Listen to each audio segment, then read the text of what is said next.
আজ মনটা ভালো, চলতে চলতে যাচ্ছে রাস্তা দিয়ে, কিন্তু মনটা খারাপ হয়ে গেল এই বাসটির জন্য। সে লোকাল বাসে ডাইরেক্ট লাইনের মুখে বন্ধ করে দাঁড়িয়ে যাত্রী উঠাচ্ছে। এদের বিবেক হবে না কখনোই। যাই হোক, নিজের গন্তব্যে চলতেছি, চলতে চলতে কত অনিয়ম দেখবো আরও। ভিডিওটি সম্পূর্ণ দেখুন, দেখবেন এই যে ডাইরেক্ট লাইনের ভিতরে অটো ঢুকে গেছে, কোনো সমস্যা নাই। এই মানুষগুলো ফুট ওভারব্রিজ না পারে, দেখেন রাস্তা কীভাবে পার হয়। দেখেন এগুলো সব, এগুলো আমাদের মানুষের বিবেক। এই যে দেখুন, ফুট ওভারব্রিজ আছে কিন্তু ওদিক দিয়ে যাবে না। তাদের এই রাস্তায় এত বড় একটা আইল্যান্ড টপকায় ওই পাশে যেতে হবে। এই যে সামনে দেখেন, এই যে ডাইরেক্ট লাইনে এসে যাত্রী উঠাচ্ছে। দেখেন এইগুলো আমাদের দেশের নিয়ম। এদেরকে আসলে এইভাবে টাইটে আনা যাবে না। যেই অন্যায় করবে, আমি হোক আর আপনি হোক আর যেই হোক, বড় অ্যামাউন্টের একটা জরিমানা ধরতে হবে, তাহলে ঠিক হয়ে যাবে। এই দেখুন ডাইরেক্ট লাইনের ভিতরে অটো ঢুকে আসে, একটি মহাসড়ক।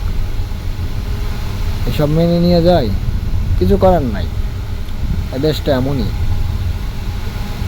কেউ কোনো দায়িত্ব পালন করে না ঠিক মতো।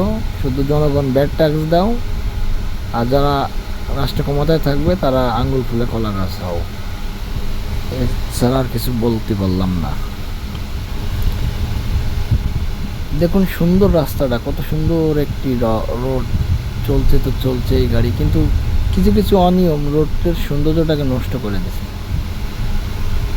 সামনের যে জ্যাম, আমার তো মনে হচ্ছে সামনে জ্যাম বাড়ছে। এই যে হ্যাঁ, মনে হচ্ছে মানে তাই, ওই ওই রকমেরই। লেনে, ডাইরেক্ট লেনে এসে যাত্রী উঠাবে, জ্যাম বেঁধে থাকবে। এটাই শিওর, এটাই। এই যে যা ভাবছিলাম তাই। সামনে যে দেখেন, সামনে যে দেখবেন ঠিক একই। এই ওই বাসে, লোকাল বাসে যাত্রী উঠাবে, ডাইরেক্ট লেনের মুখটা বন্ধ করে দেয়া। তাহলে ডাইরেক্ট লেনের দিয়ে লাভ হলো কি? তাহলে এক করে দিত দুইটারেই, তাহলে তার সমস্যা ছিল না। এটাই নিয়ম। অনিয়মকে আমরা নিয়ম করে নিছি, আর নিয়মকে অনিয়ম করে নিছি। আর এদের তো পাড়াপাড়ি আছেই। এক কোম্পানির গাড়ি আর একটা আসতে পারে, মাথা খারাপ। সামনে পিছে কে আসলে ওটা দেখার বিষয় নাই, চলছে গাড়ি তো চলছেই।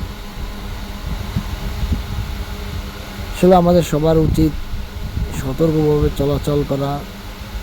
নিজে, আমি বলবো কেন, নিজেকেই নিজের বুদ্ধি দিয়ে চলতে হবে, বিবেক দিয়ে চলতে হবে, যে না আমার এইটা করলে আর একটার ক্ষতি হবে। আমি নিজেরও ক্ষতি করব না, আর একজনেরও ক্ষতি করব না।